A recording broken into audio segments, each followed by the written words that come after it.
real scenes.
Ooh. See, I thought it might have a 1080 screen. It seemed kind of like something they wouldn't do. And I guess it's still a possibility that they don't. Like, that's actually still a possibility. But, I mean, we don't really know until we know. What is going on here? Man, this was working yesterday. Why is this not working now? Huh.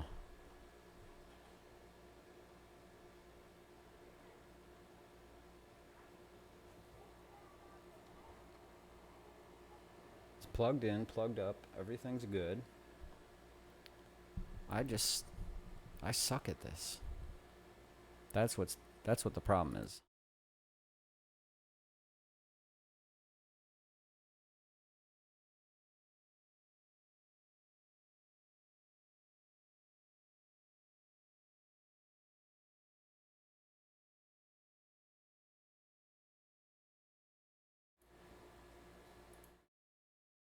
Crap on here.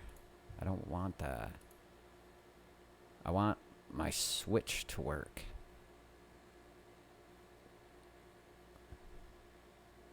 And this was all working yesterday. Elgato is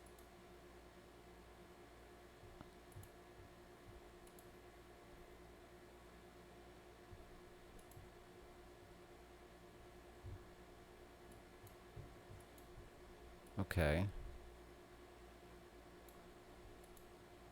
But I need to configure video.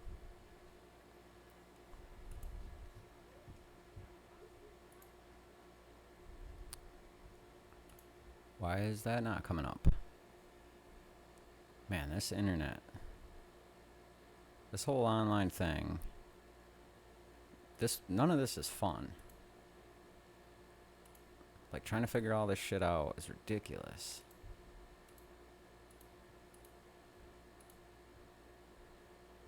And I'm sick of just doing... Okay, no signal. I want to fit... I want to stretch to screen. There we go.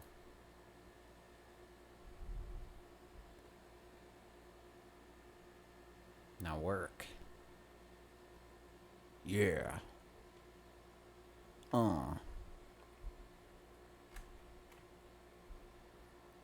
Good to go. How's everyone doing? Yeah, hopefully a brighter screen. I mean, it's pretty bright. It's pretty bright as it is. Now let's see. Do we have sound?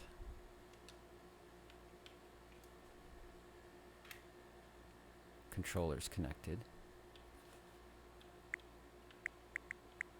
All right. We got sound. This is actually a this is a victory right here. Because usually none of this stuff works. So, yeah.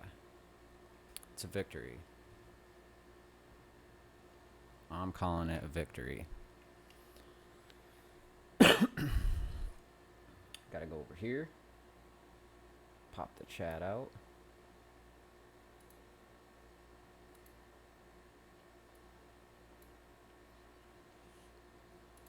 Yeah, an OLED screen would be pretty sweet. I don't know if they'll do that though, just because of cost. I don't know, did any of you guys see my pet care video earlier? I wasted 31 cents on that terrible game. I take my Switch outside too. I mean, I sit on my front porch, my back deck.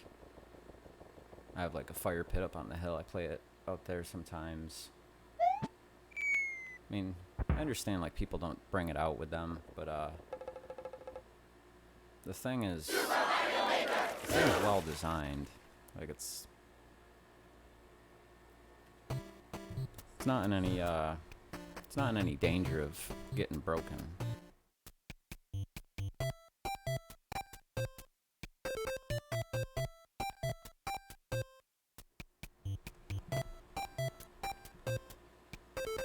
This is a level right here that I made. I started making it at like 3 in the morning the other day, and then I kind of built it for like an hour, and then I just kind of got done with it.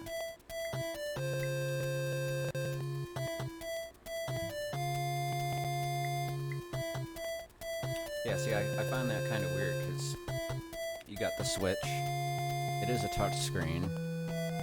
It's almost like when they made the DS, that they knew it was a touch screen. That was going to be one of the main gimmicks to it. And not even gimmick, but that was its main function. And then it almost seems like in a lot of games, they just forced a mechanic in there to make it so that the touch screen worked, rather than just having the bottom screen just be blank or something like that. They would seemingly force it. And now we have the Switch, and even though it is touchscreen, you know, some games utilize like the actual touch.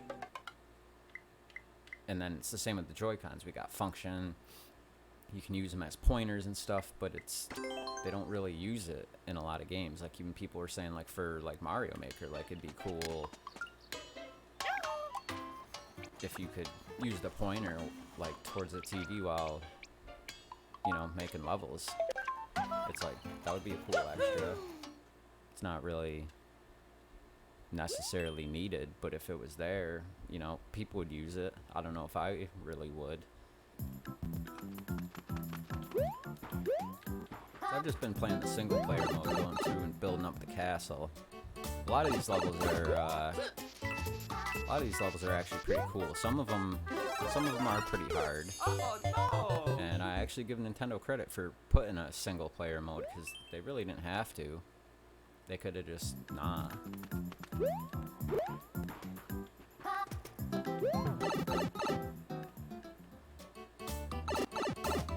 See, I find that like I flip-flop with the touch.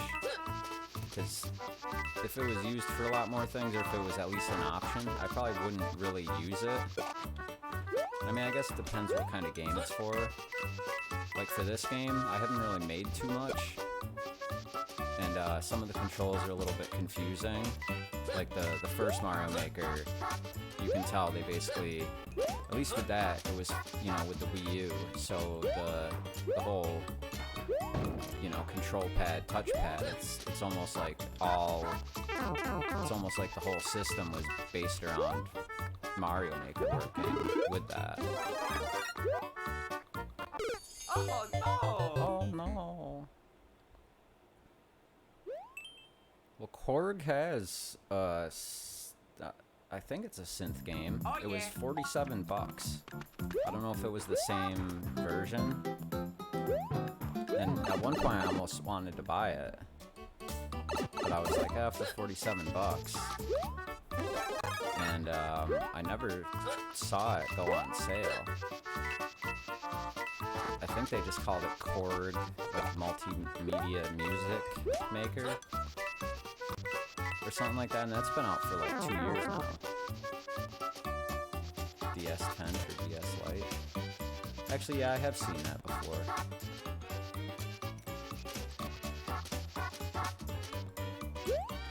But they have. Let's see what it's called.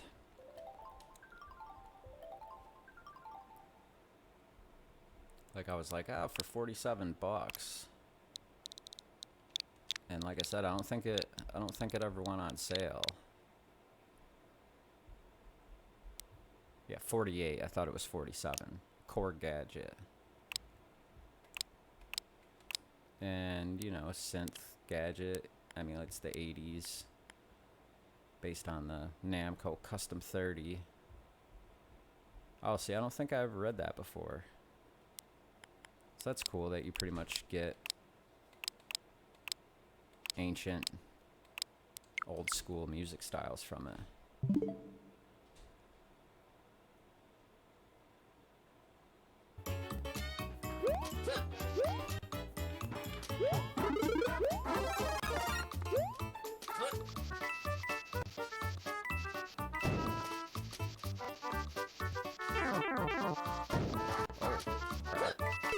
Oh no!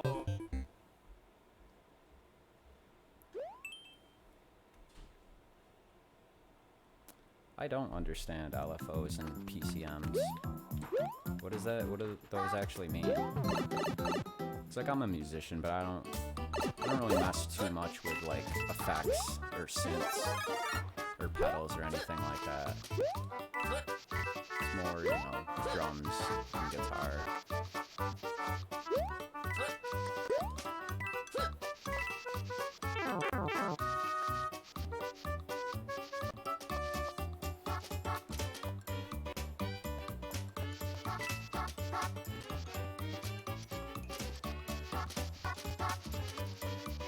Yeah, I probably wouldn't buy it either for $48. Maybe if it was like, maybe at like $10, I'd maybe like mess around with it. I mean, it definitely seems like a cool tool. Like, if that was the only thing you had, you could actually accomplish some cool things with it. I actually watched like one review and they said it was okay, but it was kind of limited. So I mean, for $48 and it's never on sale. It's just always been that $48 since the day it came out, and that was like 2 years ago. Yeah, MIDI keyboard or device. I mean, I guess it's cool for like a learning tool, but any type of real musician that would be trying to learn or use it, you know, as the actual tool it's intended for would probably just be using like a laptop or an actual computer as opposed to trying to use like a Nintendo DS, like in the studio. Let's make this new beat for Lil Jon. It's like, alright, let me get my Nintendo 3DS XL out.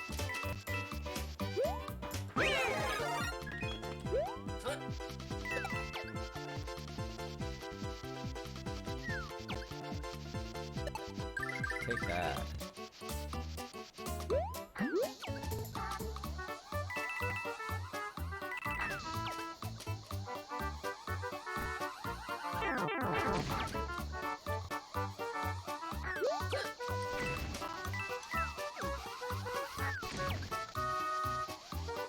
Yeah, an iPad would be maybe like the most ideal way. I mean, when I first saw it, that's kind of what I thought was like, for 48 bucks, not really worth it. If it was like 10 bucks, I'd probably get it and just make some stuff on it. But realistically, like your iPad or actual laptop or computer, it's gonna be the real way to... Oh yeah, man, I Mario probably time. went way up there. I probably should have went up there and saw what was up there.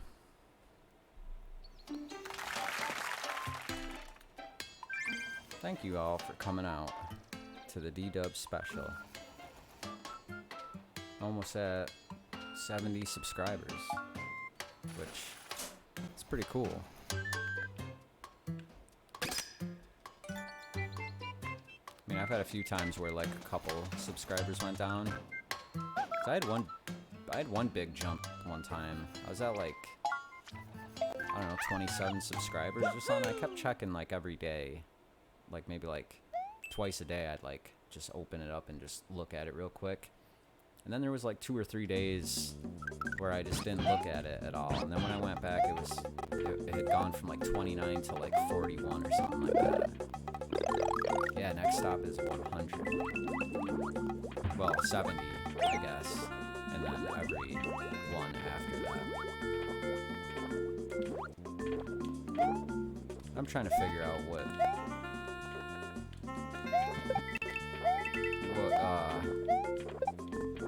you know, just like the solid like feel of the channel and the branding, like what the look is and what the feel is. Because my videos have just been kind of sporadic. Like some of them are just my own ideas, and then, you know, some of the other topics, it's like it's you know, some of them have been done to... Some of the other topics have just been kind of done to death by other YouTubers, but lately I've just been trying not to watch too many YouTubers. Because, I mean, you could literally sit there all day and watch all this different gaming stuff to the point where you're just, like, stunned as, like, a channel or creator yourself, and you're sitting there thinking, like, I don't want to do this, I don't want to do that. This person did that. So it's like, it's hard to tune all that stuff out and be like, yeah, you know, like I knew I covered this topic, and so did, you know, 300 other people. But at least I put my own flair to it, trying to, you know, tune everyone else out and just not pay as much attention to all that other crap.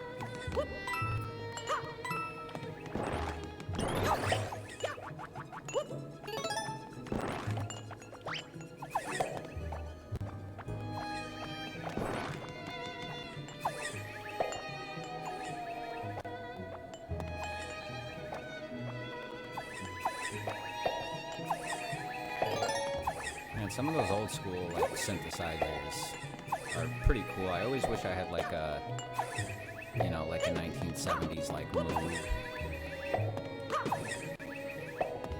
Like some of those ones that like Pink Floyd used. And like guys like that back in the day. Like some of those are just amazingly awesome.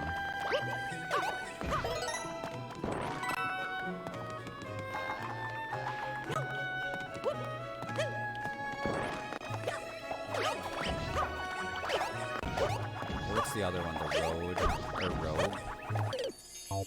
Road synthesizer. I mean, like the Moog is like the most famous. They actually have like, they have some guitar pedals that are like Moog synth inspired, and some of those are actually like pretty, they sound pretty cool. But they can get expensive. They can be like 300 bucks or more.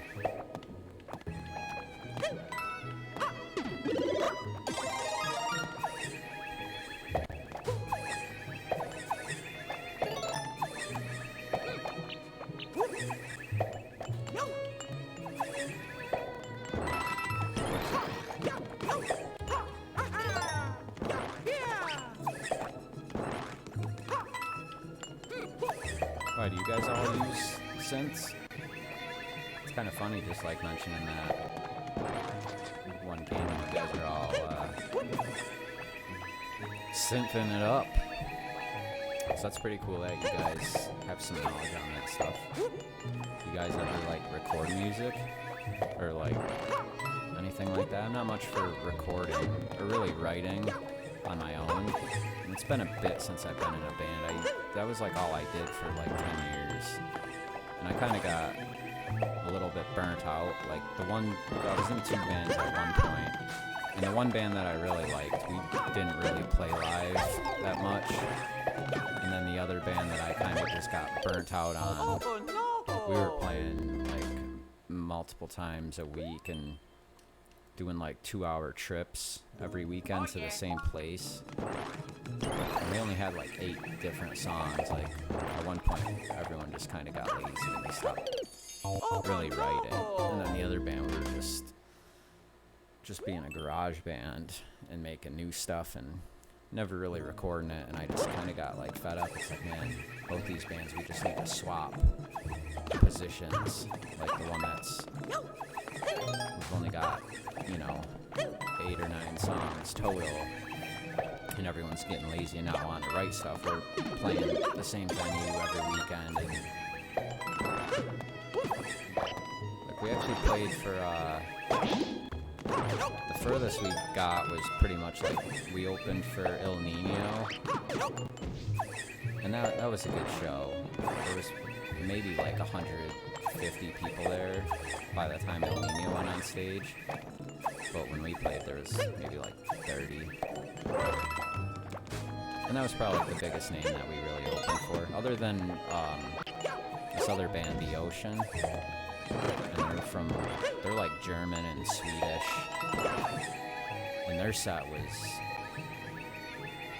one of the most epic live shows I've ever witnessed.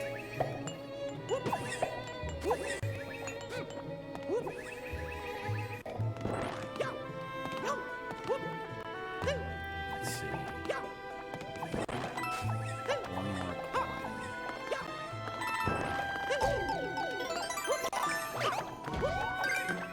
Our Goombas are getting me.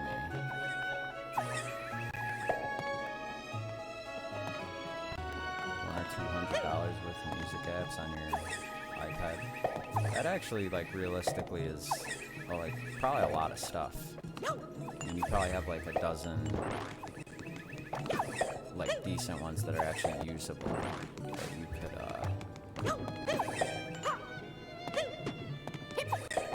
actually get things popping with.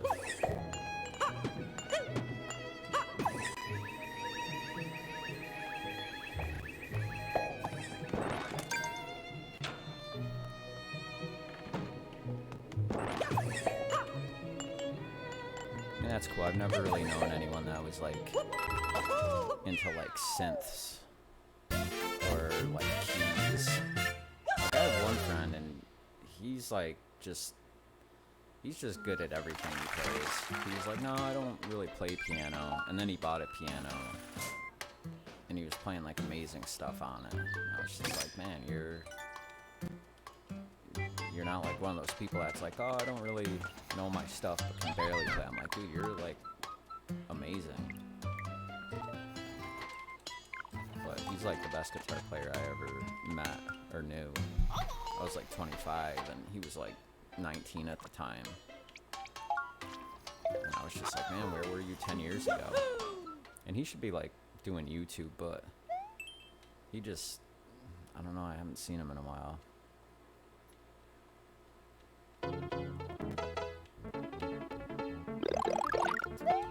Earthquake. What?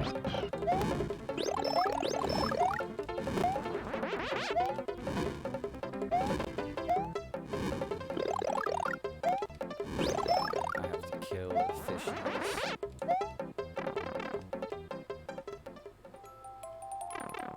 Oh, really? I know they had news of one the other day. They're like, oh, it was a 6.4. They're like, oh, breaking news. They're like, yeah, we sort of felt it.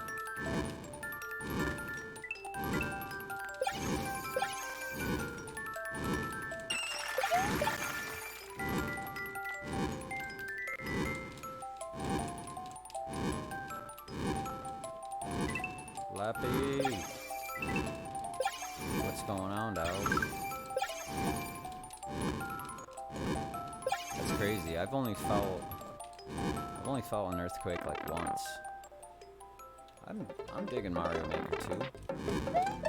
Oh. Okay, is there ground under me or am I gonna die? Oh, there we go. Yoshi's back.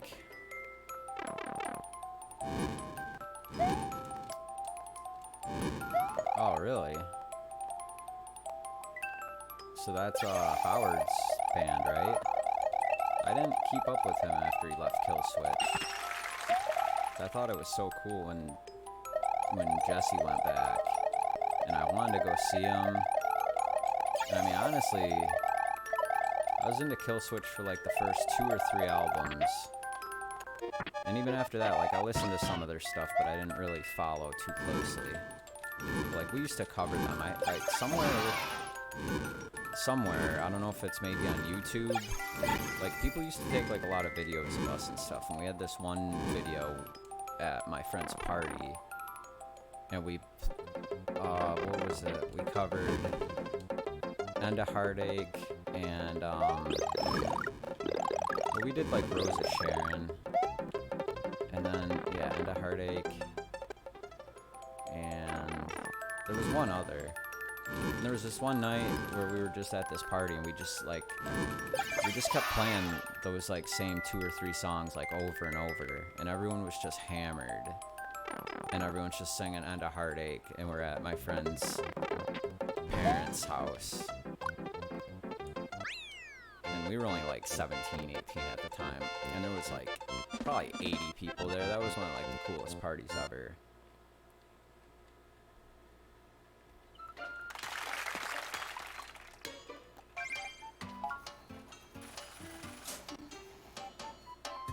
Cali's finally getting a massive earthquake everyone's waiting for.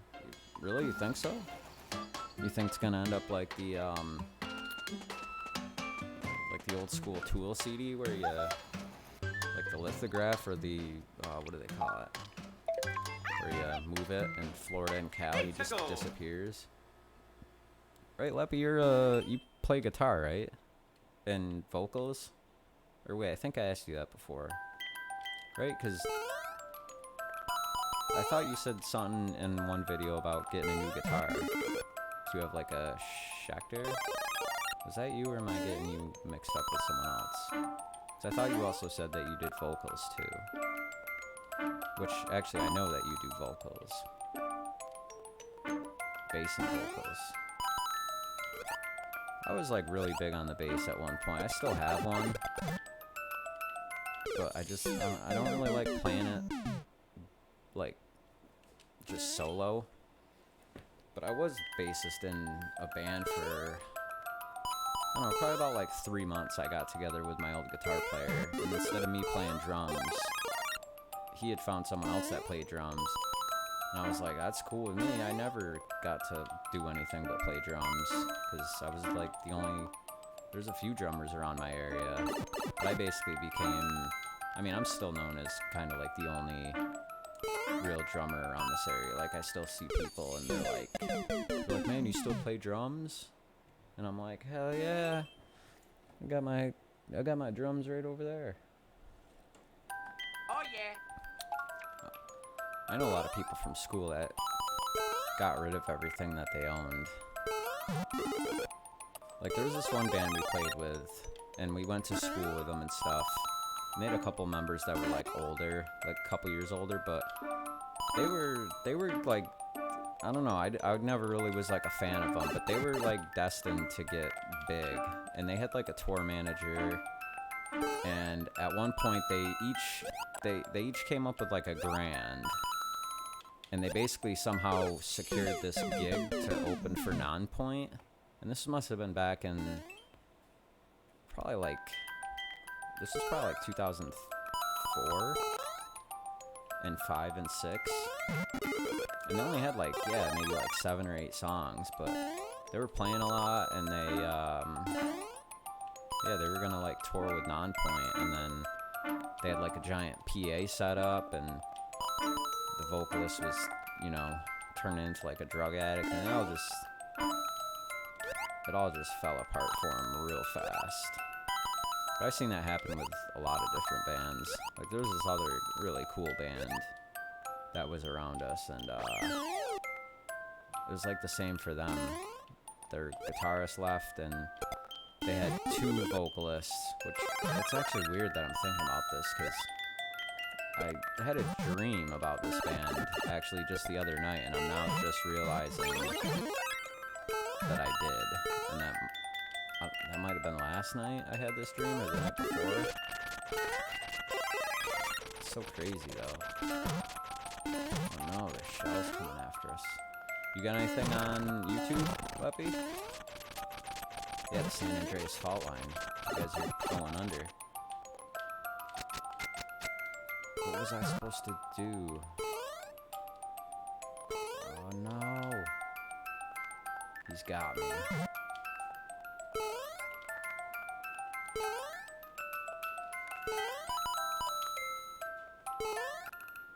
Oh, hey Max.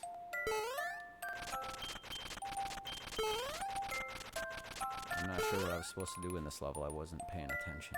I was supposed to get a certain amount of coins or kill all the turtles. Oh, that was so stupid.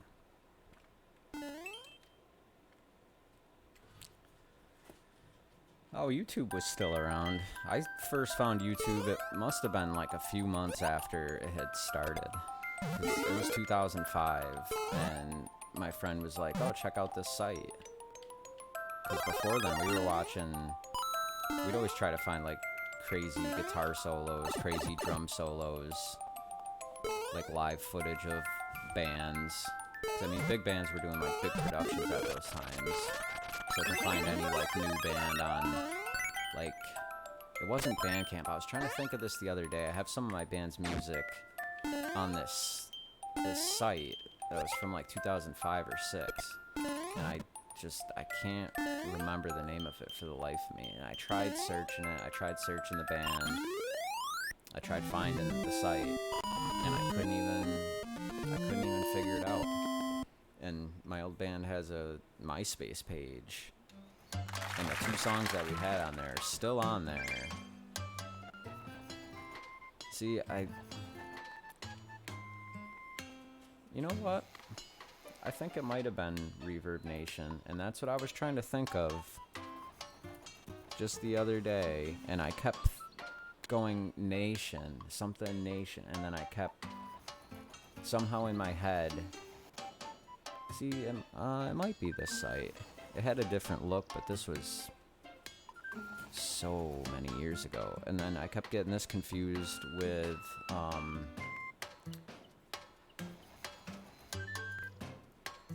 Bandcamp. And I was like, no, it wasn't Bandcamp, because Bandcamp was, you know, after that. See, it wasn't Yeah. It wasn't Reverb Nation. Although as soon as you mentioned it, I was like, it sounds familiar. It was like, I want to say it was something Nation, but after looking at Reverb Nation, I'm like, no, it's not that. It was... I could probably go into my super old, like ancient Yahoo account and finding it. But it's weird because if you go to the MySpace, we have 2 of our actual studio songs. Oh, you went to that concert tonight. See, that's what I was wondering, because you said it sounded like you went to a concert, and then you said, yeah, what concert did you go to? Oh, Light the Torch. Yeah, okay. That confused me.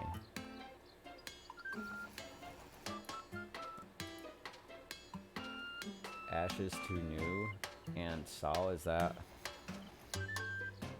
2 bands? From Ashes to New. I'm wondering, Leppy, did you ever hear of a band, what is it? They promised Escape? Because I know they were from Ohio, and this was like 8 years ago. So I just wondered if maybe you had ever heard of that band. Because we played with this Pantera tribute band. It really sucks. At one point we had a good scene around here. And, like the last real venue, well, we had like 3 or 4 real venues, and none of them will do gigs anymore. Like we had like a local Elks Club.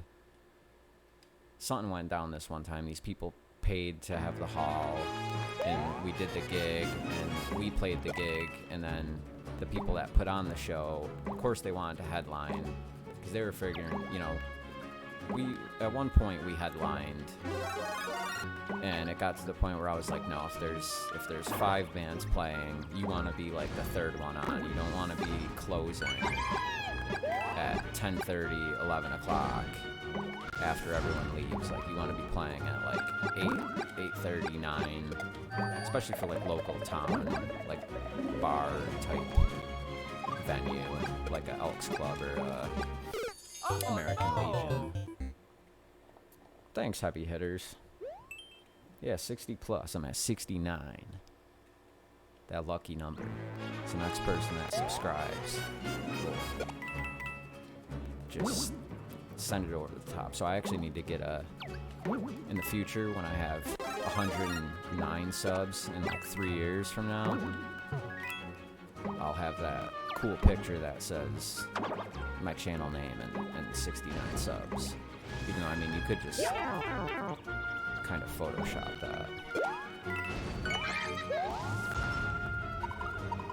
Oh, okay, this is the old escort mission.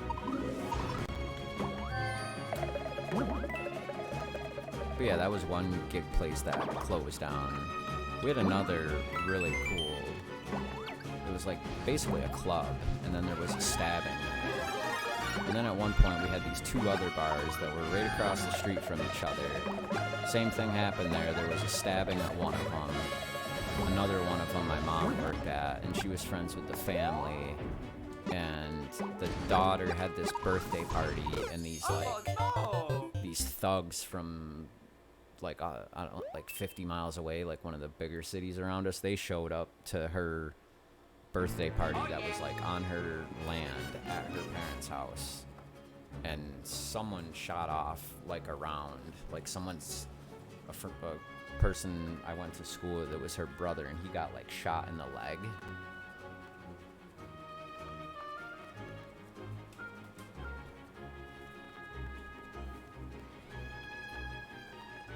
And so after that place closed down, and that was kind of a bummer.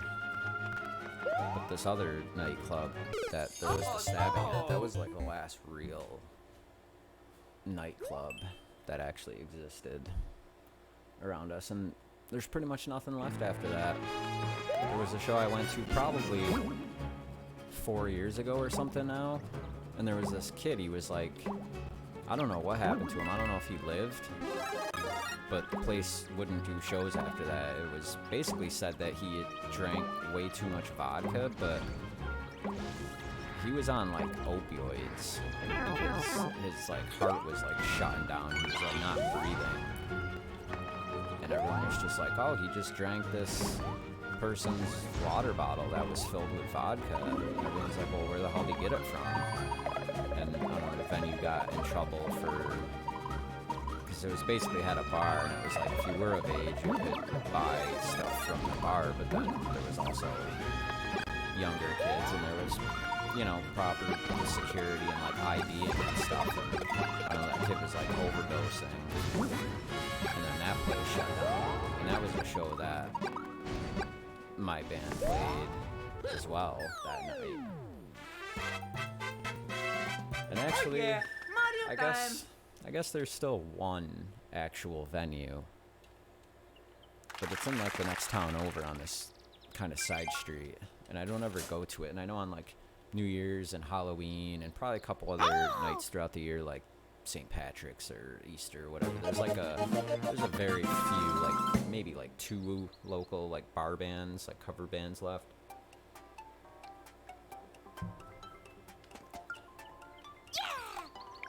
And I've thought about making a cover band and just making like side money, but it's all like late 40-year-olds and like 50-year-olds that are gonna be yelling Led Zeppelin songs at you and Freebird, and I'm not about that life anymore. I don't want to play Freebird. I played enough of that on Guitar Hero. Oh man, this level's spooky. I give Nintendo credit. I give whoever made some of these levels credit. See, now what I'm wondering is, you know, is Mario Maker, is that how the actual devs, like now, is that how they just actually make these Mario games? Is their dev team just sitting there with Mario Maker 1 and doing hundreds of levels, and then they go, okay, we need new Super Mario Bros. U Deluxe, and then the devs just go, okay, here's this level, here's this, you know, check out all these levels we made. Or are they still sitting there in some, you know, super ancient programming style, making these like this level here? Because if so, I mean, you could just fire the whole Mario team, other than making like the 3D games. And I guess you could say this pretty much is its own game in its own right, but it's almost like after this, there doesn't ever need to be another 2D Mario game, because this game has more than enough stuff in it right here, you know? You're going to buy Mario Maker? Oh. Why, where do you live? Oh, heavy hitter. Never mind, that's a very stupid question. You're in Cali, so it's almost 9 o'clock, right? So yeah, dude, definitely go. Yeah, there's, you know, it's pretty cool that they put the single player story mode, so you got like 100 levels right there, and then endless. If you make levels, let me know. You know, are you on Twitter? If you follow me on Twitter or whatever, you can always just tweet whatever to me. I want to try to get like a small list of some levels and actually go through and play them. I think that would be pretty cool. I need to spend some more time actually making levels. Like, it seems for this game specifically with the touchscreen, you're better off doing it on the system. And I've seen like YouTube videos where they're like, oh, and it just shows like the capture, so it doesn't show them actually using the controller, but there's a way to actually use the controller and figure out all the buttons and stuff to actually make the levels just on the screen. But that seems like it's really hard. Yeah, man, they're gonna be closing soon. So yeah, at least you'll have the physical. So that's pretty cool. I went with the physical too. I thought about going digital just so I could play it at midnight, but these days I'm gonna try getting physical until it's no longer an option. Oh. Oh crap. Alright, take it easy, heavy hitters. Enjoy the game. Enjoy it. You'll get back, and then before you know it, you're gonna be up until like 3 in the morning, and you're gonna be like just trying to play one more level, and then you're gonna be trying to make a level and just go through all the stuff just to learn it. And then by the time you wake up tomorrow, it's gonna be like noon, and you're gonna be like, oh man. Oh yeah. It's gonna consume your life. So yeah, enjoy it. I hope you have a good night, heavy hitters. It's a good game.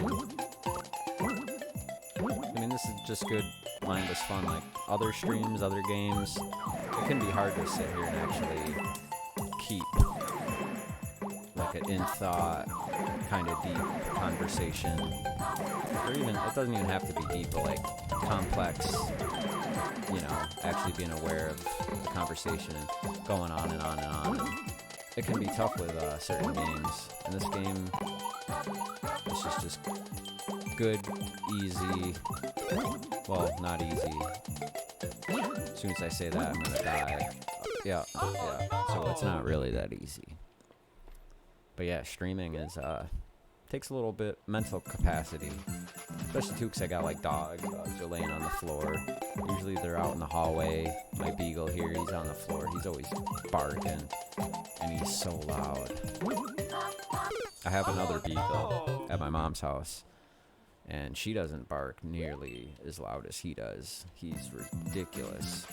He has like the loudest dog bark out of any size dog, like of all time. He doesn't even bark, he screams. He screams at people.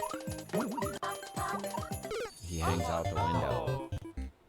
He'll be in my bay window, and he'll just be screaming at people.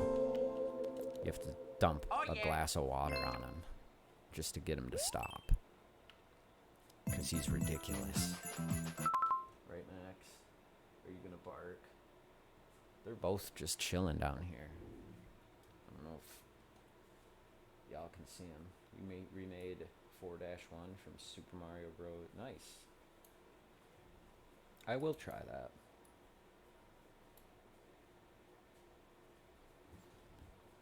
See, that's what I like. I couldn't specifically find it, but on the on the first Mario Bros, you could actually find like the section, and you could pretty much play like all of Super Mario 1. Mamma mia. Like I wish, I mean, I could probably find it, I guess. I mean, it's a pretty streamlined way of finding everybody's stuff, but in terms of, say if I just wanted to play the remade version of Super Mario 3, I'm sure somebody spent, you know, 40 hours already, like, remaking Super Mario Bros. 3, not just one course. And then to actually find their profile or their number, I guess you could say, and then actually find all the levels kind of strung together would probably be a little bit hard.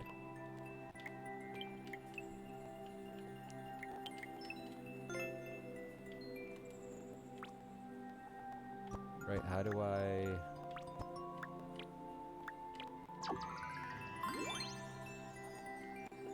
Yeah, I have the same hoodie on the Mario too. That thing's cool. Like, I wish there was a way to do that in real life. Did you just finish making this? Or have you had it up? 'Cause I made one level so far. I let my kid play it, and it was on his profile. And, oh, the big world. When I was, like, little, I'd always, like, make my brother play this, and I'd be like, get me to the big world. And then as soon as he got to this level, he'd just hand the controller over, and I would just be so happy because everything was so big. Like, I loved it. So that's the waterfall, right? See, I wish they would add like a few more effects to like things like that. That way you could actually... 'cause, I mean, these games pretty much do have just about everything in every Mario. Except I wish you could have the giant blocks too, instead of having to string, you know, 4 of those together. I wish they would just have the one giant block or the one giant cloud. This is awesome. Aw, damn it.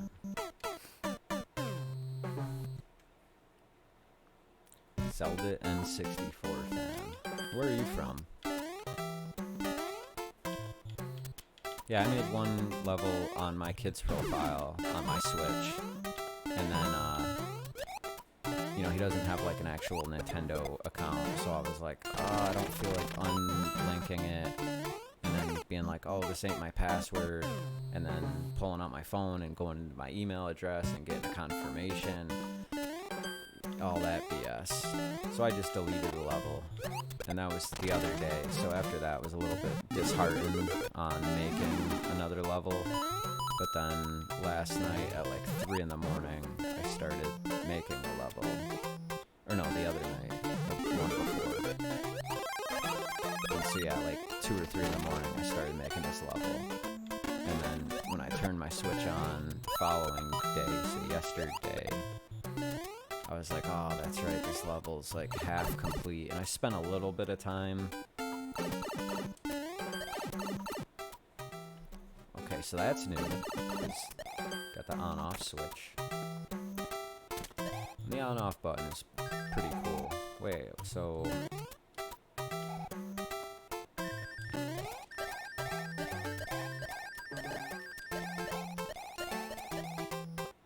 Okay, so it's not up there. Right above the waterfall, right? Oh wait, okay, I didn't want to go down there. From Michigan.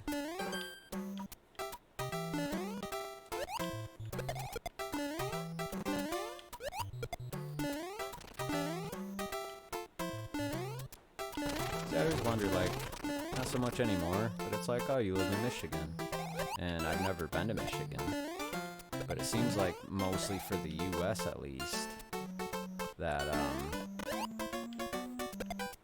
you know, I imagine like you and myself would pretty much live same type of life, give or take. Like, you know, we go to Walmart, we have like the same type of gas stations.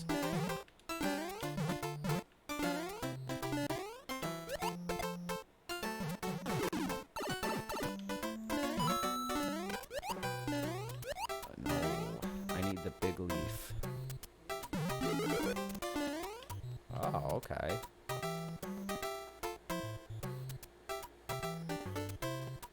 I was close.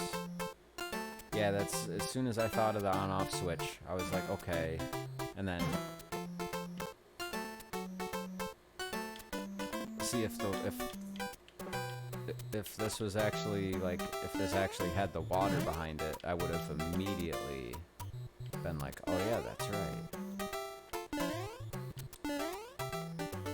Okay, so take that.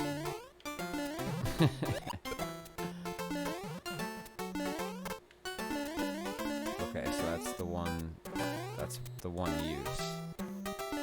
Okay, so I messed it up.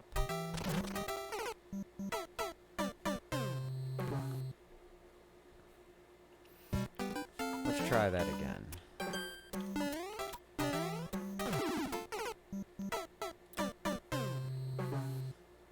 Man. I knew I was warming up.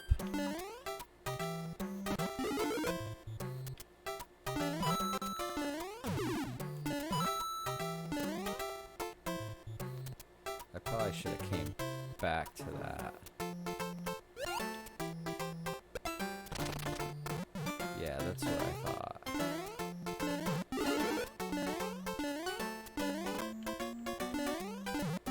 Good thing there's 2 of them.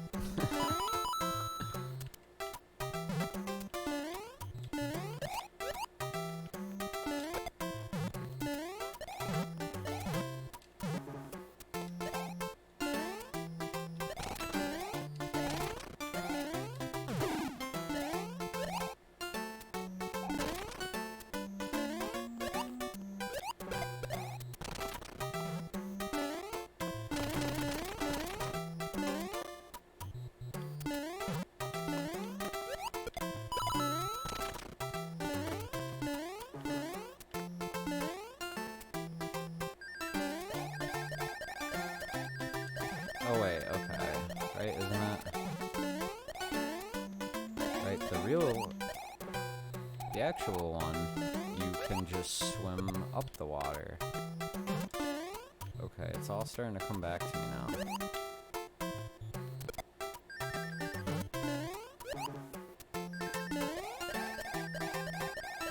Right? No?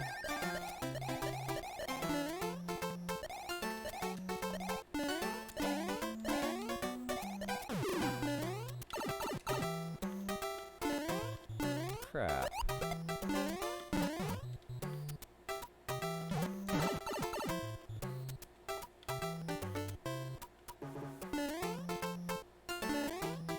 Okay, you kinda got me here.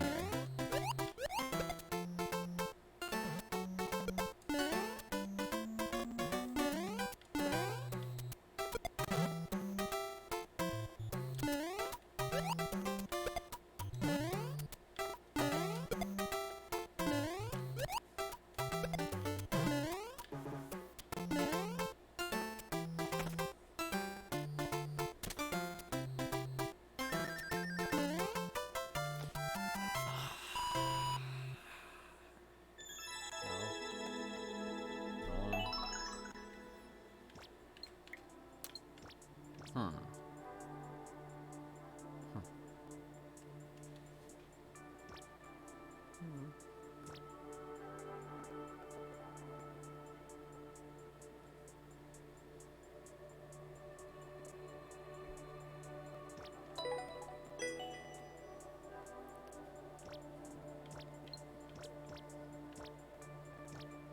See, that's what I thought, but I thought in the original that at the water you can just swim up it, so you don't need a power up. And I thought you just swam up the pipe and then came out up on the top part. I thought.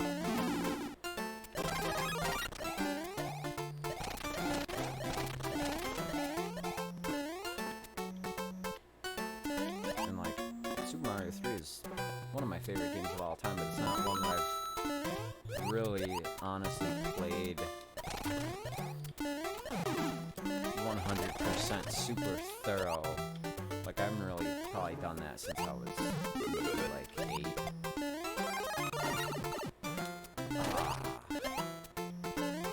Got me again. Why does this keep happening?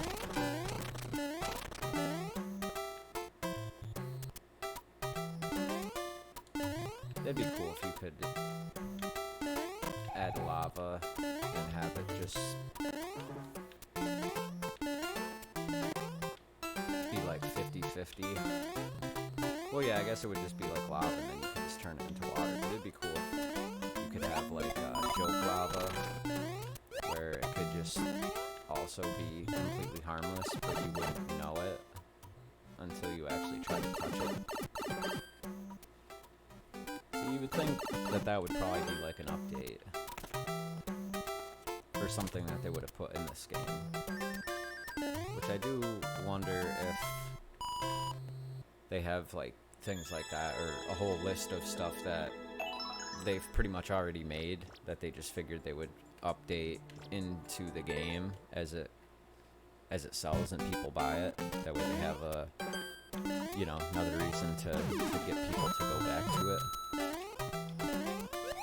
Hopefully they don't just leave this game for dead, like you know, like Kirby Star Out. Well, no, actually they did update that game. I meant to say more like Super Mario Party, because that game I bought that game and I got rid of it really quick, and then I figured if they added anything to it I would just get it again, and they haven't.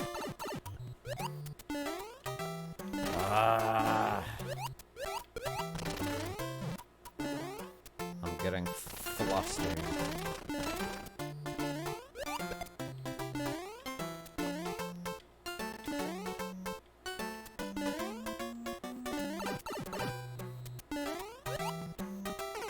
There. Take that. Take that, Mario.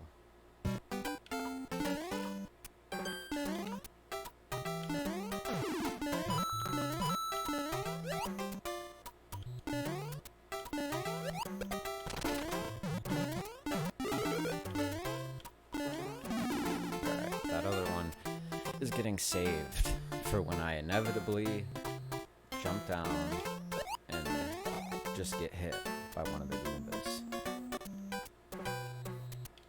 Yeah, they updated that game for like 3 years. See? Stupid. That's why I saved this one.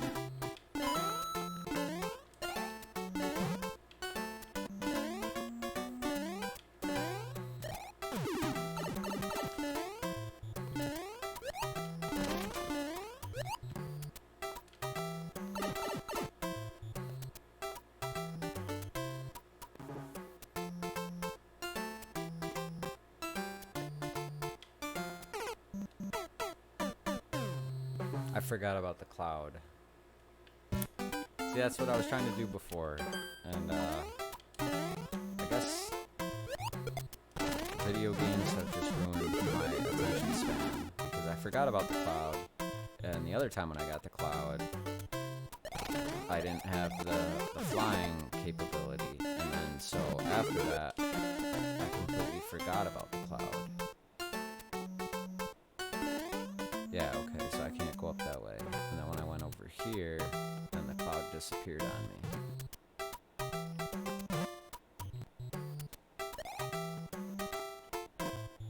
me. I pretty much just need you to play this game for me.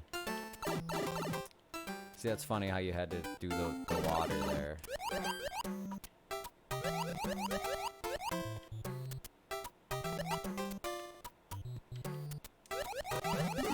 See, now on the top, on the pipe that I just went down, couldn't you have actually added water into the little U-shaped bowl? Like, couldn't... No, you can't actually. Right, that can't actually be water, right? See, they should add that too as an option, like sectional containable water, so that this little fish bowl that you have here, you could just add water instead of having the whole level covered in water, because the whole level doesn't need to be covered in water. Like, yeah, you could start with a small section and then basically make the subsection the rest of your level, but it does kind of suck that if you put water in one spot, it has to be in the whole thing. Like, heavy hitters, you must have just ran real quickly to your local earthquake Walmart. Good job. Good hustle.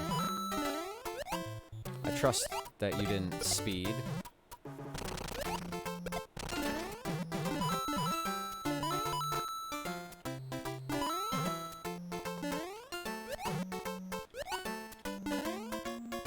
Well, that's cool. Now you got it. You got it physical. Did you go with the Super Nintendo value deal of $69.99 with the extra year of yeah, I didn't know you could flick. I didn't know you could flick the leaf.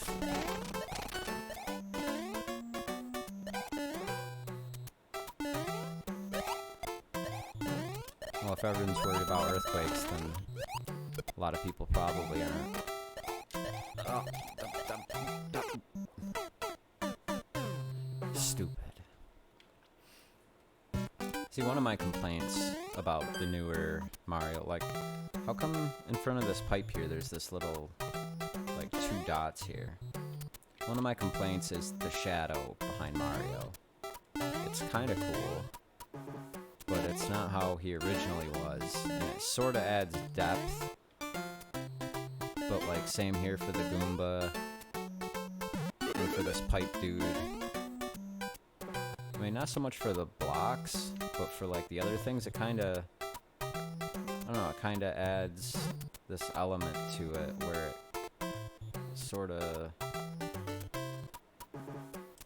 makes it look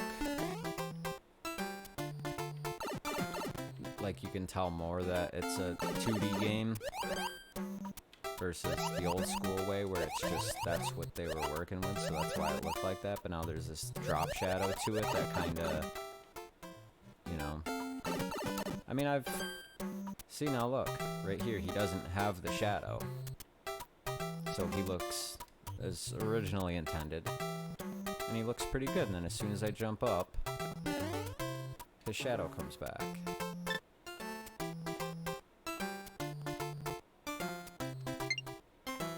So now, we'll rewind the tape and check that instant replay out.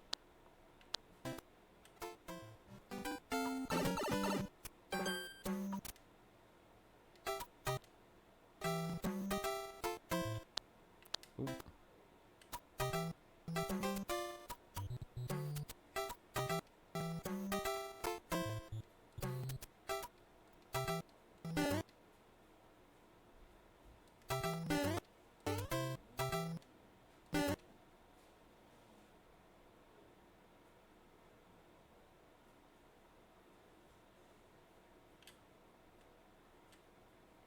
See, I just think he looks better without the shadow. Like, it's almost like they added too much shadow to him. Yeah, it's for a stack. Yeah, effect and that other thing that you said. It's just weird. It was one of the things that I noticed at first, and then I was like, wait a minute, he's not always had like this drop shadow to him. And then I was like, wait a minute, is that in the other games? And then I kind of looked and I was like, okay, it's not in Mario Maker 1 either. So you did get physical, no value deal. Told them it might change and get better in the next 8 months. This is why you have... Oh. How much did you pay for the game? Because...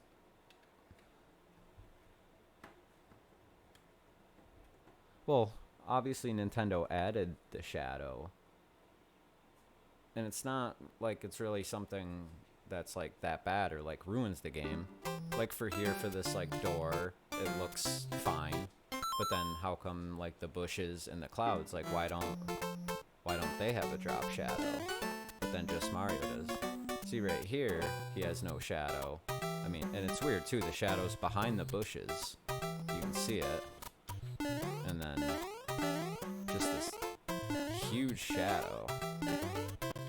Like I think I would have thought, I guess, you know, if there was like an article or something like before the game came out and it said, oh, he's got this nasty drop shadow behind him, like I would have thought it would have been something just like a little more subtle, because like the shadow is like half the size of him. Like it's not like he has, you know, a little bit of shadow. He's got like half of his body width coming off, and it just, yeah.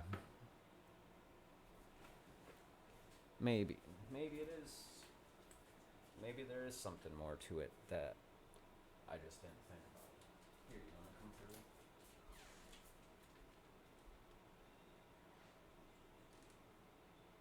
What about you, Hopper?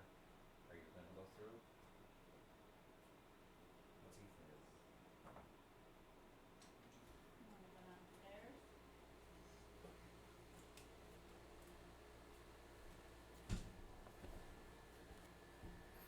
See, one of the weird things is that at my...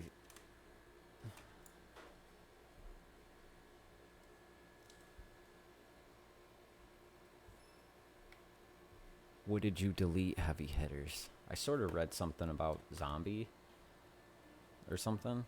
See, one of the weird things is that at my closest Walmart to me, games are full priced, $59.99, and then at the Walmart that's, I don't know, it's probably like 18 miles away, so it's like a half-hour trip. Their games are all, like, there's no $60 games, and this happened probably like 3 months ago. Like Zelda and Splatoon and Breath of the Wild, those are all $49.99. And then something like Crash Team Racing, even though that's brand new, it's like $32.77 or something like that. So when I went there to go pick up Mario Maker, you know, last week, yeah, wow, it's already been out for a week. There was the sticker for it in the case, and it said New Super Mario Maker 2, and it said $49.99. And then I thought they sold out, and I asked the guy, and he went into like the back room and got like a new package of like 10 of them, and he put them in the shelf, and he handed me one. He went and cashed it out, and he was like, "Isn't this supposed to be $59.99?" He was like, "Huh? What is it, like discount?" And I was just like, "You're the one that works here." But so yeah, I bought Mario Maker and several other games in the past couple months for $10 or like $8 cheaper than what it actually is. They also have like, I guess like their $30 games are basically $19.99. So like they have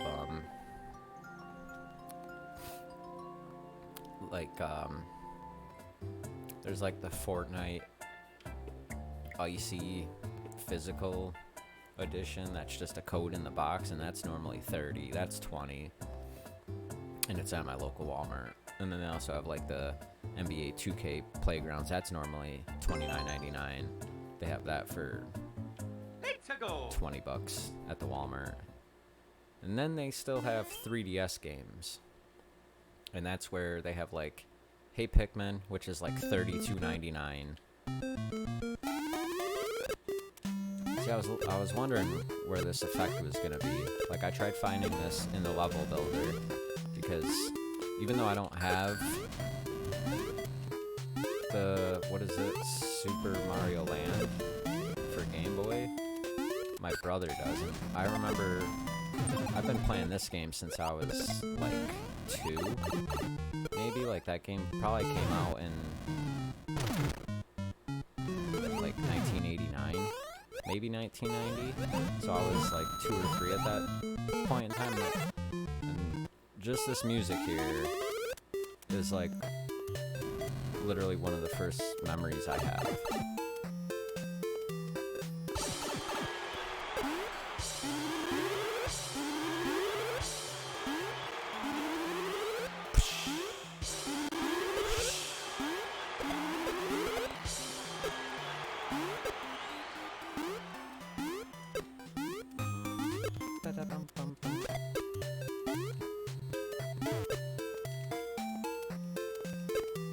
Why there's that YouTuber, Nintendrew, and his like intro, outro, theme song kind of thing is, it's not quite this song, but when I first heard it, that's what I thought of, and it's very heavily this song inspired. Yeah, it's weird having, I guess, this game for the Game Boy wasted. It's weird having, you know, a Game Boy game from, yeah, 89 or 90 being like one of my very first actual legitimate memories.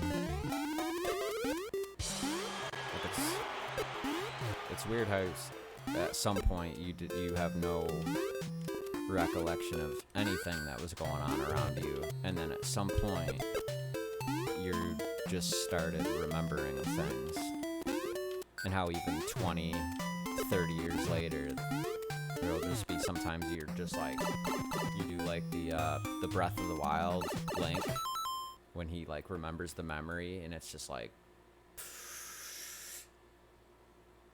and you just have this flashback in your brain to something from 30 years ago, and you're like, I don't even know if that was like real, if that was real life, or if that was a dream.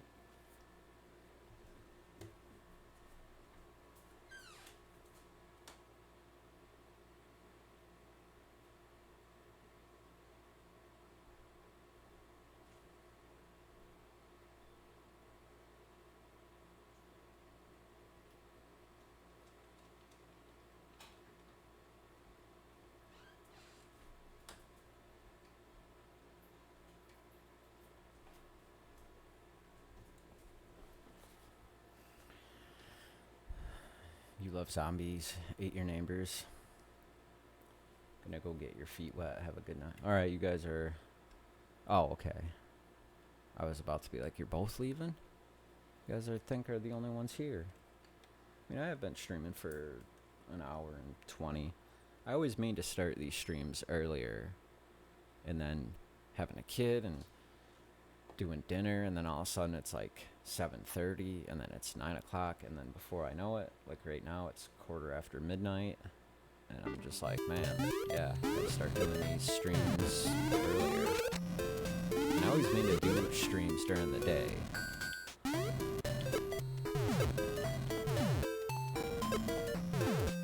See, how do you make this slanted block here? Like, I didn't think you could do that with blocks.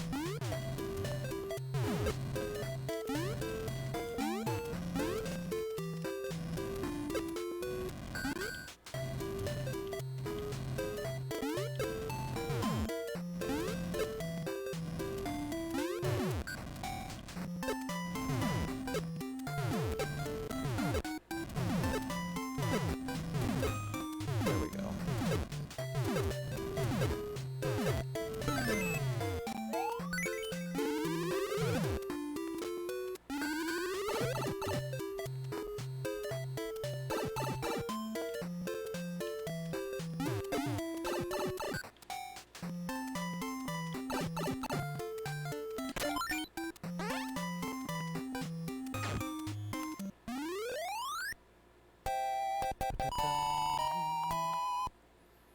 That's so cool. Zombies Ate My Neighbors. That's a game. I think I only played that once, but my friend has it. He played it growing up, and I remember when I was like 13 or 14, and he was like the only person I knew that had a Super Nintendo, and he still had all the old school Super Nintendo games. And we used to just hang out on Friday nights, man.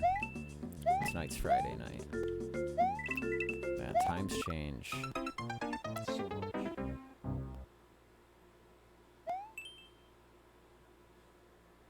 I used to have real friends. Now I have to stream online. It's kind of, it can be sad feeling at times. But yeah, we used to just hang out Friday nights, play Super Nintendo, watch movies, play guitar, play drums, watch another movie, play Super Mario World. I spent like hundreds of hours, probably this one 3 or 4 month period, just playing that game over and over and over and over and over. Because pretty much all throughout the years, like, I've pretty much had all the main systems other than Super Nintendo. Like, that was the one system I didn't have growing up. It's kind of weird because we had a Sega, and I remember going to my cousin's house, and my aunt, she married like a tax consultant, and that guy, you know, he basically started his own business, so she was always like the rich aunt. And they were like the rich family. They live in, it's kind of weird. I live in this, it's an alright town. There's a lot of broke people here, though. And then the next town over is like a rich town. And it has one of, I don't know, it's either like top 5 or like even like top 2, like college in the country. Like, I forget who went there. Like Arnold Schwarzenegger's daughter went to this college, and what is it, Lewis Black? He does stuff over there. You can find him over there. He had like a play there, like 3 or 4 years ago. One of my friends met him. He was like catering the thing, so he pretty much met him and got to talk to him. And then people like Justin Long. He'll be over there, and it's just crazy that town's like 5 miles away, and those people have like money and, you know, big huge art community, and then you just come a few miles over this way, and there's just not really anything. like that. That's astronomical. With that much money like over on this side.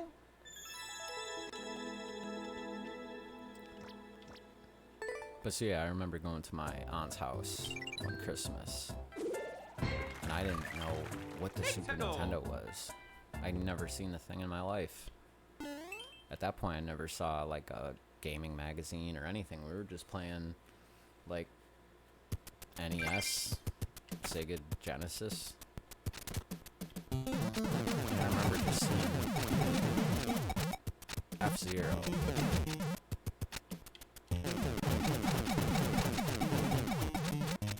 And Super Mario World. And I was like, Super Nintendo? Like, talk about a mind blow. Zelda N64 fan, you still there?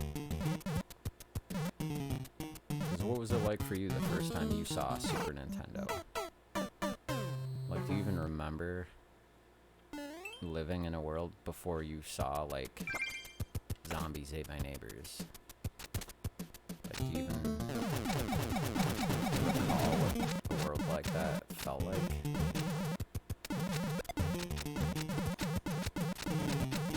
I have a feeling I'm gonna die again just like last time. Pow block. Yeah, definitely. I've never been a big Super Mario Kart. The first one, not really a big fan of. I mean, for its time, it's good. And I'd still play it time to time, but only a couple minutes. It's not something I would... But I mean, I didn't really grow up with it, so... So, I'm guessing you were probably born in what, like 94? Maybe 95 or 6? See, damn it, I just did the same thing.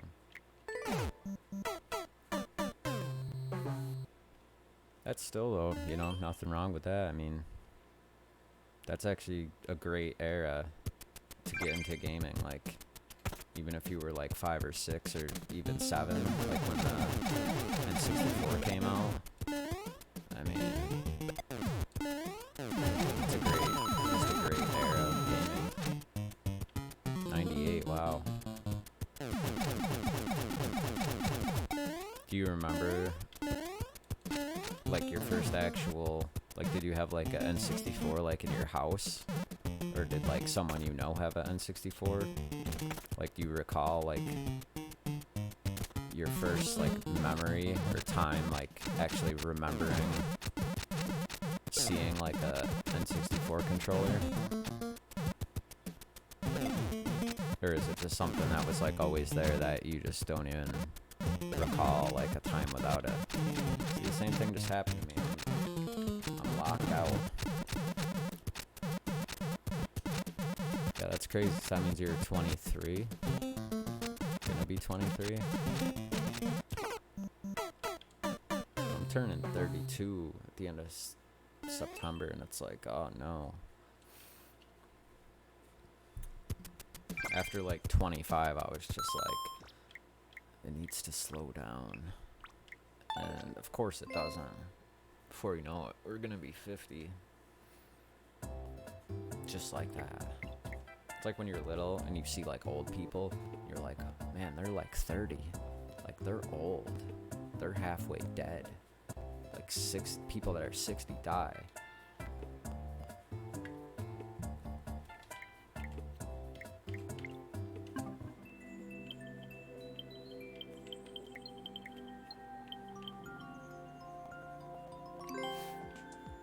We'll check out a random course here.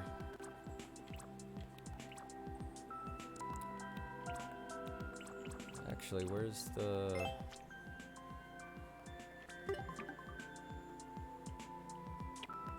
Can you search by word?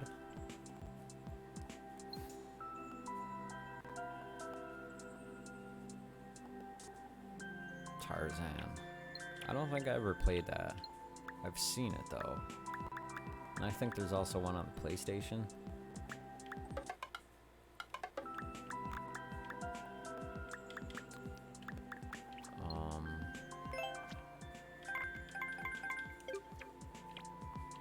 See, I wish there was a way to search through words.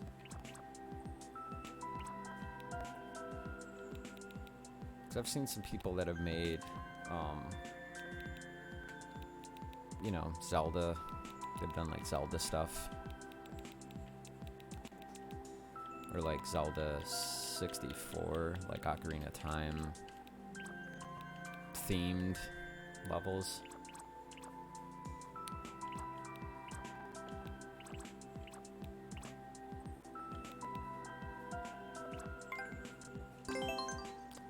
We'll go with LOL.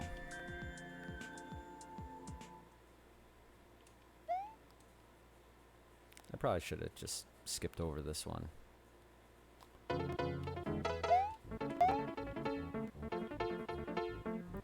careful.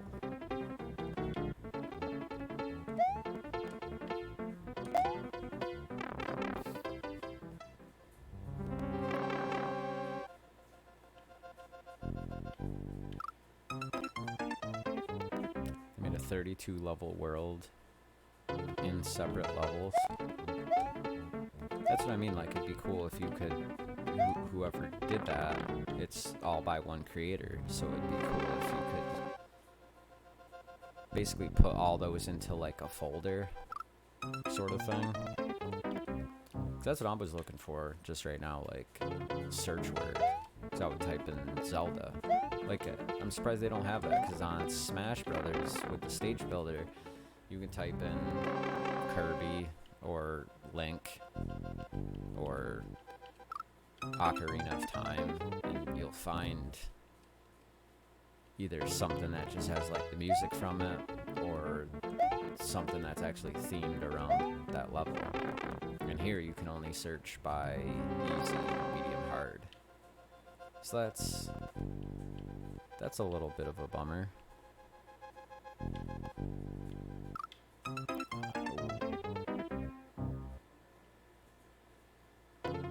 Yeah, I remember like months ago maybe, where I had seen a couple different people suggest like an overworld editor, which that would be awesome. Because then it wouldn't just be pointless, like, hey, check out this level, check out this level. Separately, it's like it all gels together when you have that cool overworld. And that would be pretty much like the last thing that a game like this would need. Because then you could just type in, I mean, it'd still be cool if you could just have separate levels, but like for me that'd be more encouraging to me to you know, plow through 8 different levels and try to either make one, you know, like a ground level, one's a water, one's like this, one's an airship, and just do like a 8 level game. Or put 8 levels into, you know, their own worlds, and basically have my own game. Like, that'd be pretty sweet. Alright, this thing's about to do something dumb. Yeah, an overworld editor, that's a really great idea. Yeah. Oh. Come back here.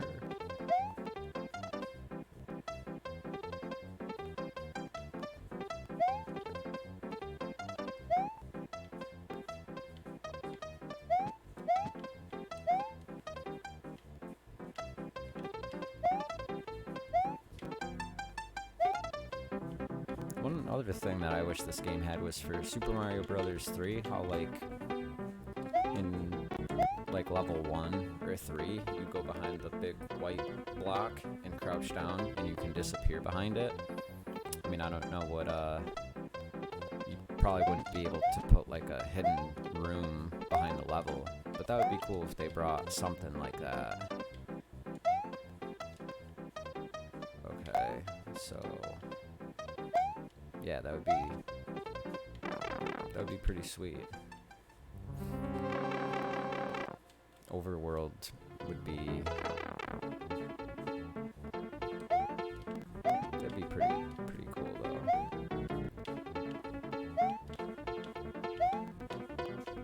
Oh.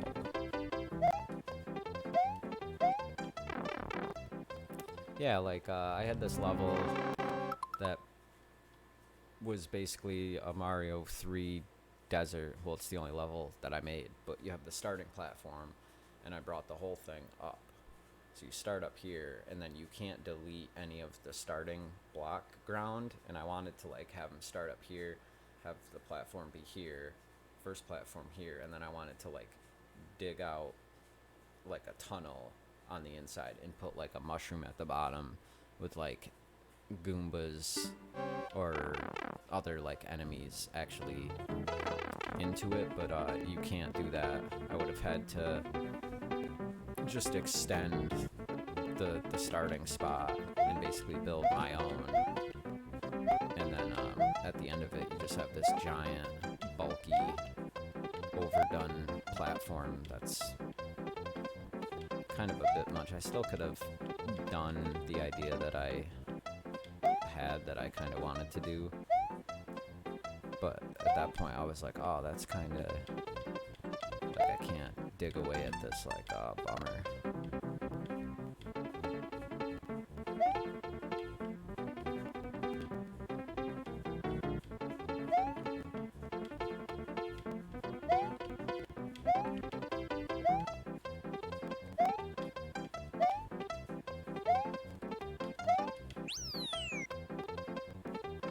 Yay.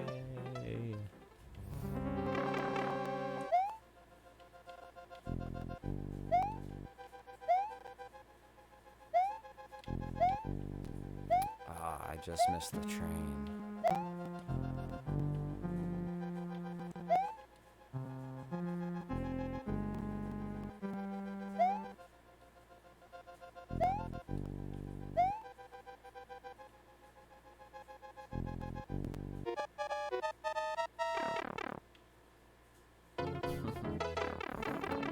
Yeah, like the hidden areas, it's like, I don't know how you'd be able to put a room, you know, at the end of the level, like behind the curtain, or whatever you want to call it.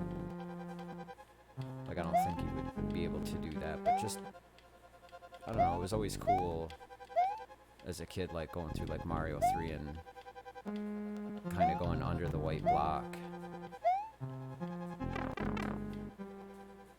And just being able to, you know, be hidden and run like behind the Goombas and see yourself jumping between the different like white and blue, like different platforms.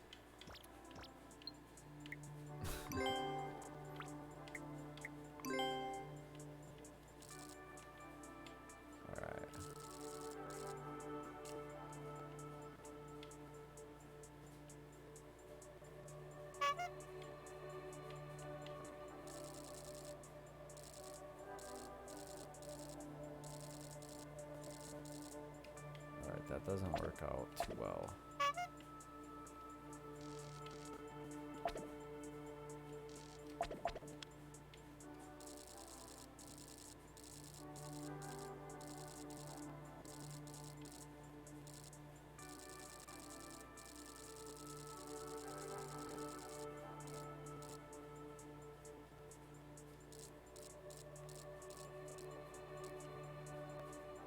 That's supposed to be this.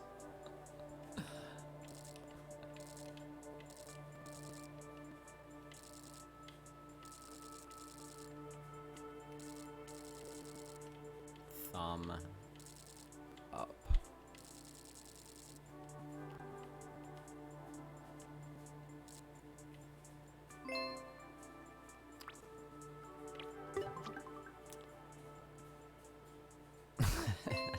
I thought I put the little thumbnail. It's like, what is that? Like a chicken? And then I'll still boo it.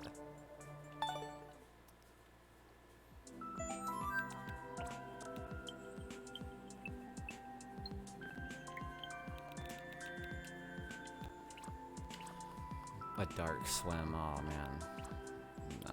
Small troll. Kamek is the ghost master. Dashi's exit level, cause I'm 12. It's like, okay.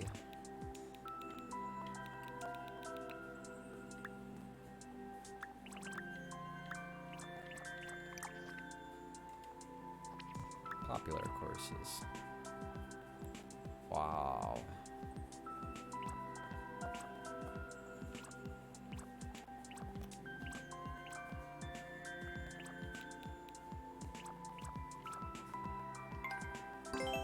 Super Castlevania Bros. Nice.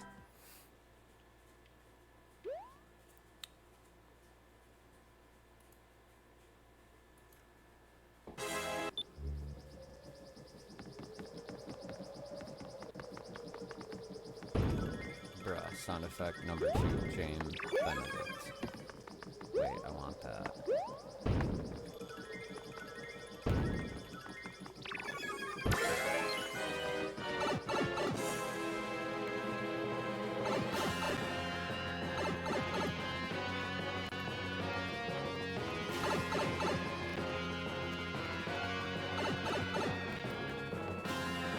It almost makes you wonder how any of these levels even get that big. Like, I mean, yeah, some levels are just better than others, but you would think that there would be even some crappy levels with that many played just by sheer numbers and accident. I mean, the game's been out a week, so to have a level that's been already played like, you know, 500,000 times, it's not like it doesn't make sense. But it's just like, wow, game being out for a week, like, how did you end up with a level that's been already played? And even then, I don't think it was that many actual plays, it was that many that hit the heart button. Maybe it was straight plays.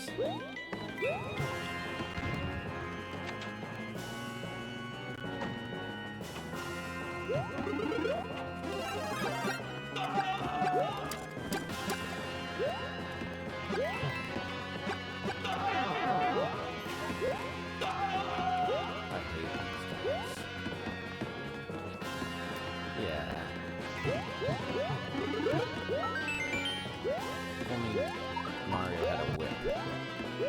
And this is Castlevania style.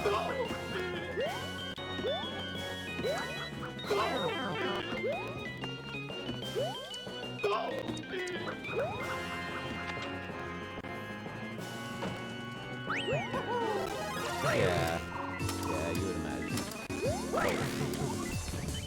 Did get it early.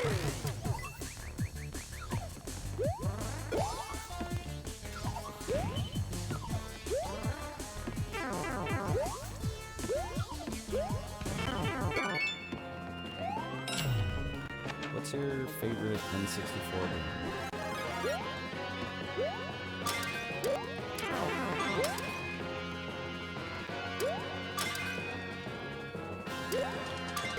Oh no! Man, it got me. It got me good.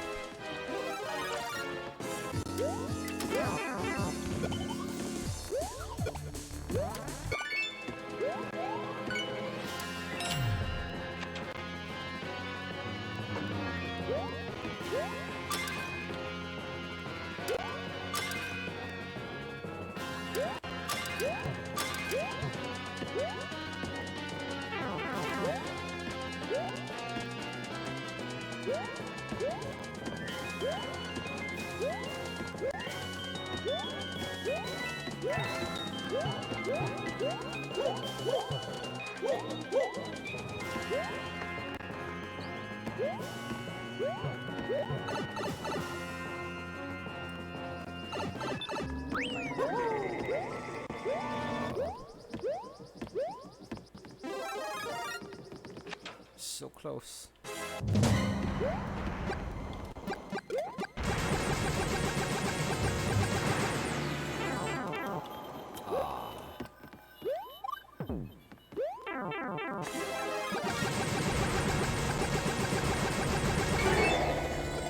Take that. I know how to spam that button.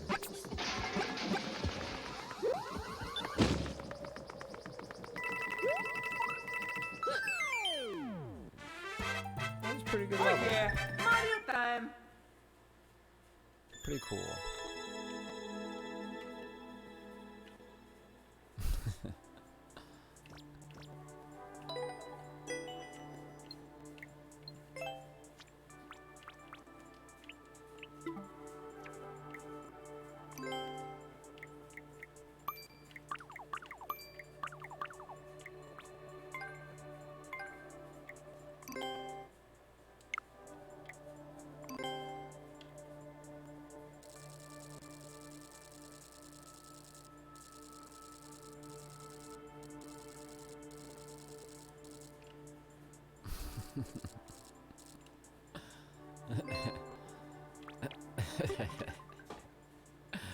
Just that. That's all they get.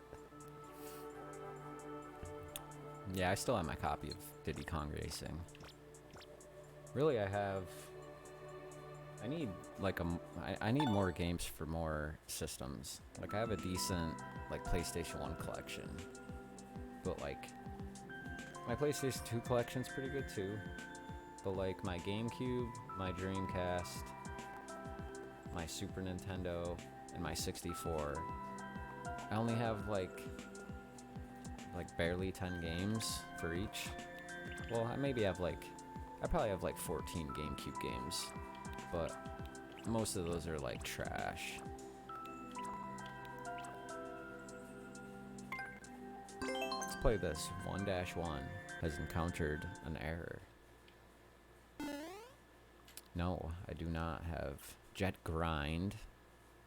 I don't even know when that game became Jet Set.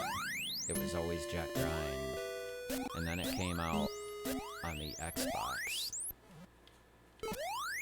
How?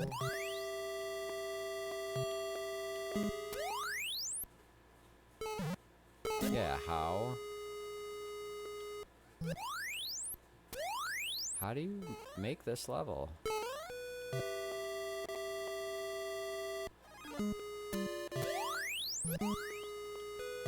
How do you make it do this?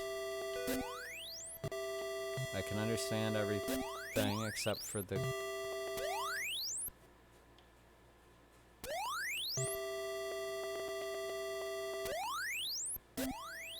I'm trying to understand how you make this glitch.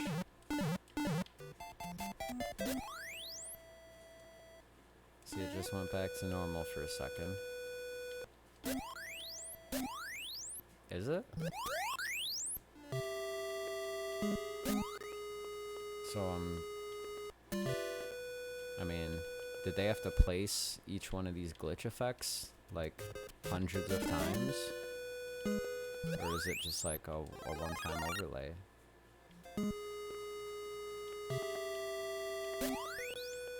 So I'm guessing the sound effects was probably the worst part, because every jump and bonk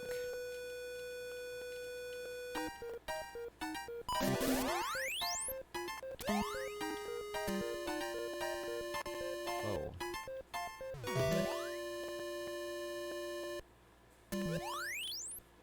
I didn't even mean to go into the pipe.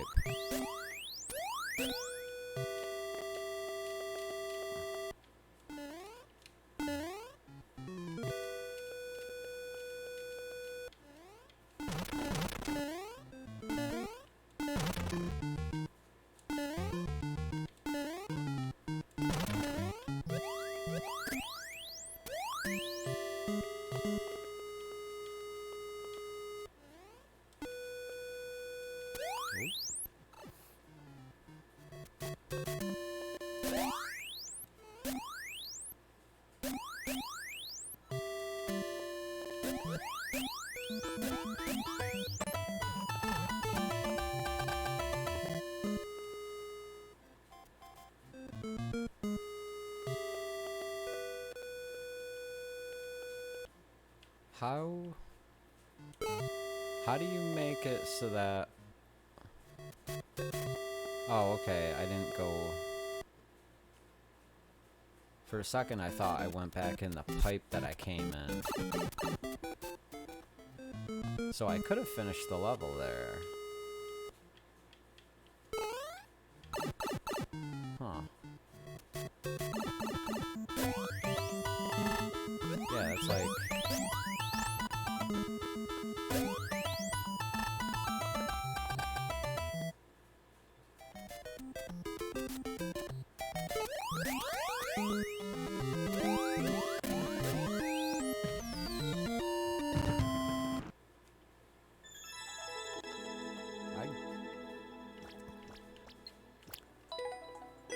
I mean, I understand how they did that, but that was awesome.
Yeah.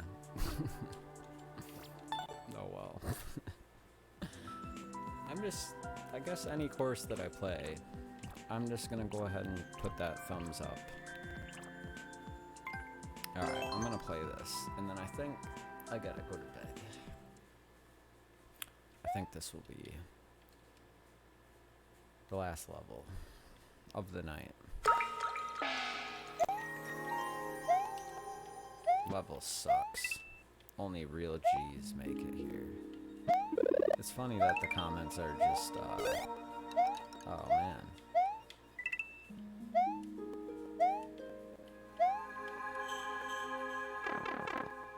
It's funny that comments just pop up. There's that damn dog.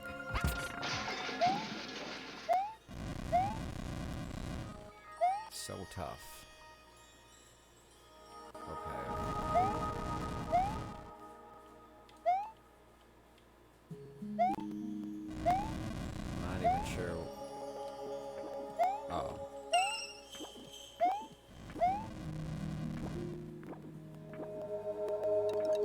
I saw the undo dog in the sky.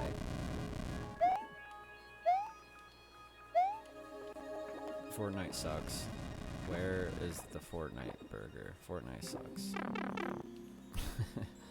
You're in Mario, and then there's this like Fortnite sucks comment pop up out of nowhere. Stewie Griffin. Oh, those comments are distracting. When you see a hand-drawn Stewie Griffin and Peter Griffin, and then I'm supposed to see little baby Goomba thingy.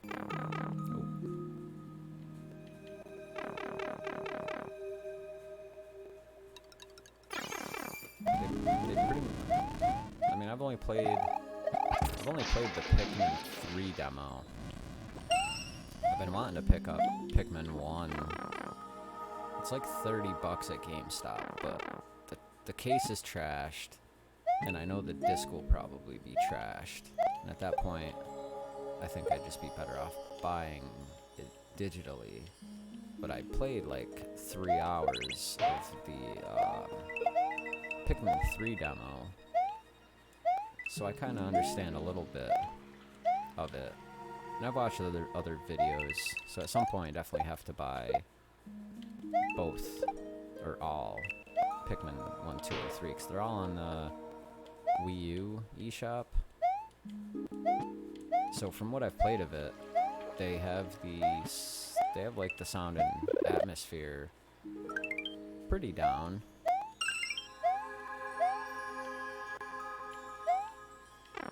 Like, this level's pretty cool.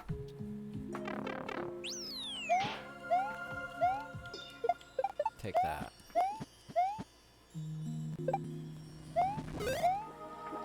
Oh. Yeah.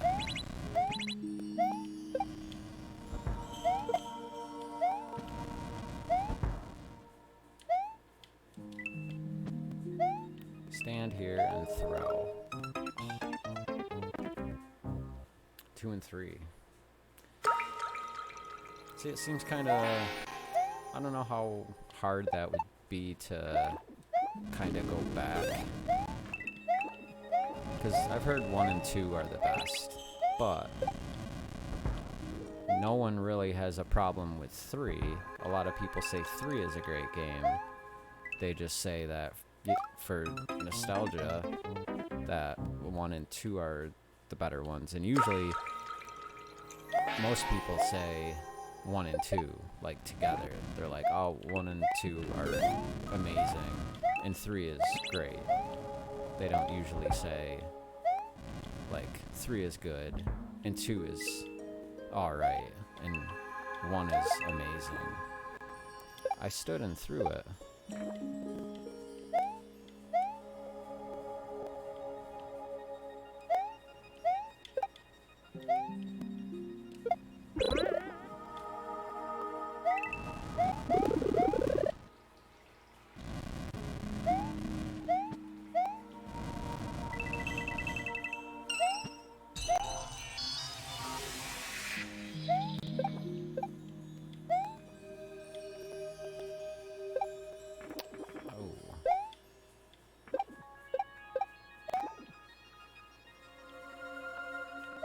But yeah, Pikmin seems like a fun time.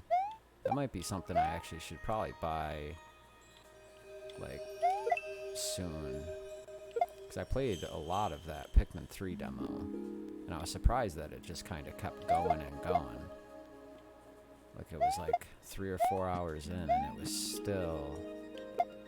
Wait, I need to pick...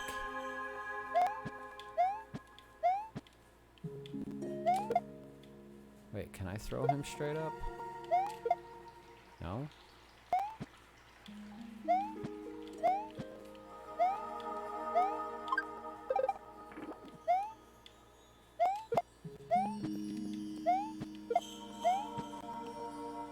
Wait, okay. I have to jump on him.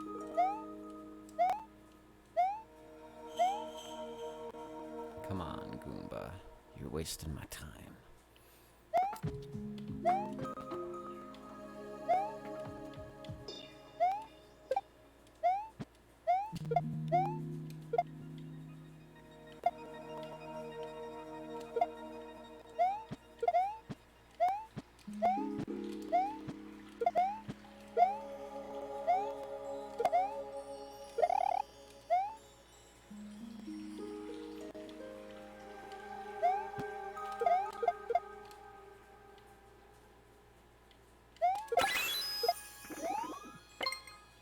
There we go.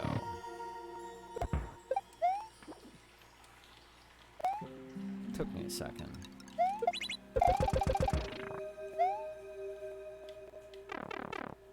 I'm taking him with me.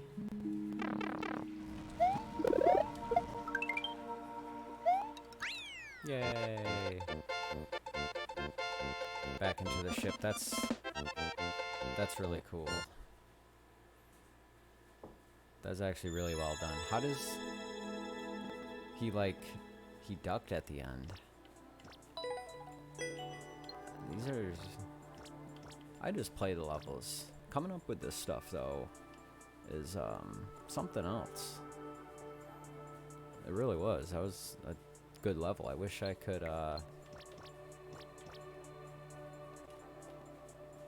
Okay, so if I exit it...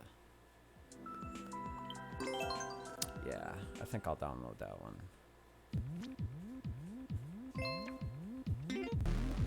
yeah, I'll definitely be... I'll probably play this again before I go to sleep. Crash land on a strange planet, discover the Pikmin, and escape. Yeah, maybe I'll find some... I might have to go through and find, like, some really unique levels that are like this. That are done really well, that are, like, Nintendo themed, and then put it together in a video. And not have it just be, like, you know, like I'm just playing random courses, but, like, check out this Olimar Pikmin adventure, and then go on to another one that's, like, Zelda themed. Hey, buddy.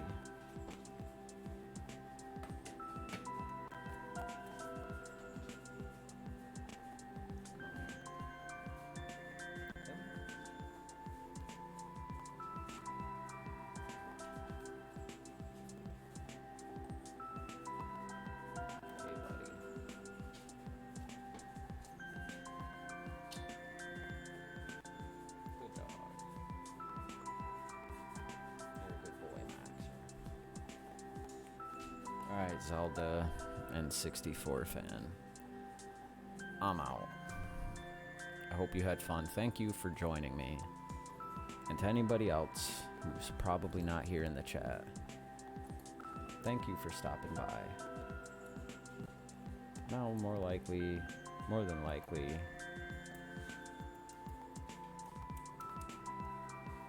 be playing some more again tomorrow, so look forward to that.